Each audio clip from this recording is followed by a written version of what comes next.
السلام عليكم ورحمة الله وبركاته. شلونكم شباب؟ إن شاء الله بخير راكم على حسب ما قناة علي جيمر. اليوم طبعا رجعت لكم فيديو جديد، وهو عن تحديث كلاش رويال راح ينزل يوم 19/9 يعني باكر. طبعا العملاق انخفض الضرر بنسبة 5%، الغضب انخفض تكلفة الإكسير إلى 2 من 3، وانخفض التأثير إلى 30% من 40%، وانخفض المدة بمقدار ثانيتين. الحطب انخفض تأثير الغضب إلى 30% من 40%، وانخفضت مدة الغضب بمقدار ثانيتين. المرآة أصبحت بطاقة المرآة أعلى بمستوى واحد عن مستواها الخاص عند الباب.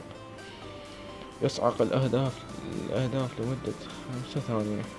السجل يقوم بتأثير كل القوات الأرضية. المفجر انخفضت نقاط الإصابة بنسبة 2%، وانخفض الضرر بنسبة 2%.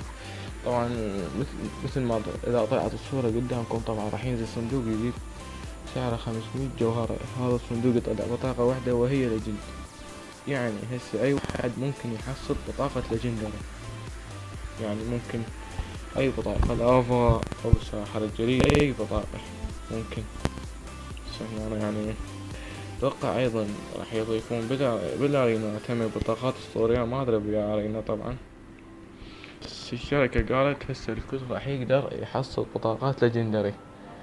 وانا اقول هاي مو خوش شي يعني حتروح هيبة الليجند هي طبعا.